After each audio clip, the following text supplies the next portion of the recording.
I would love to hear your thoughts on Christians celebrating Halloween. I personally grew up not associating with it at all, and now as a young adult, I feel very convicted that if I have children, they shouldn't participate in it either, since it stems from satanic rituals and traditions at the root of the holiday. I'd appreciate anything you have to say about this. Thank you. Well, it's interesting because when you look at this hallowed evening, Halloween, the next day was November the 1st, which is a day in which Roman Catholic people pray for dead folks. When I was a child, that you went to Mass on November the 1st, and you prayed for your dead relatives that were in purgatory. And sometimes they would even offer special masses for a small sum of money, of course, and that name would be put on the altar, and the priest would pray over those particular names with great passion and fervor. With that said, Halloween has, degenerated probably further than when I was a child. If you ask me if I'm in favor of dressing up like the devil and all the evil expressions of Halloween, absolutely not. No way under heaven. If you're asking me if I'm against, say, harvest festivals and kids dressing up as biblical characters, I have no problem with that. If you're asking me, do I believe someone who goes in the door and rings a doorbell, some of my grandchildren dressed up as biblical characters and they're given a piece of candy that they're receiving an offering from the devil, that's just sheer superstition and somewhat stupidity. But I don't think we should for a moment participate in evil.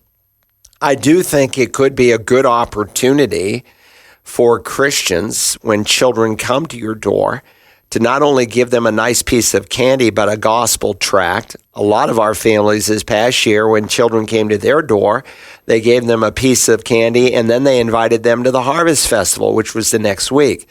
You say, oh, you hold the Harvest Festival the week after Halloween. Well, actually, we used to hold it the weekend before. Sometimes it would fall on Halloween, sometimes it wouldn't.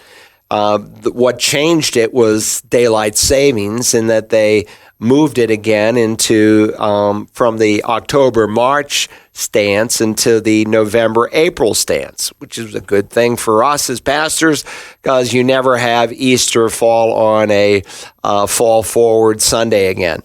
Lay that aside. We see it as an opportunity. Look, people can say, worshiping on Christmas Day or having a Christmas Eve service is a pagan holiday that we're celebrating. I see it as an evangelistic opportunity. So this is an issue of personal conscience. And so what I would say to you is that if in your conscience you feel like your children shouldn't participate in any way, shape, or form, then you have to do that. But you want to be careful here, because sometimes kids are brought up in homes where maybe there are some standards that go beyond the bounds of Scripture, where you actually have some freedom.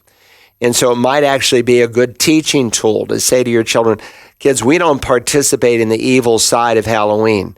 But, if you want to go out and have fun, and we're going to be with you and protect you and dress up as a biblical character, that would be great. And when someone asks, well, who are you? You can say, well, I'm Nicodemus in the Bible. And someone might say, who is Nicodemus?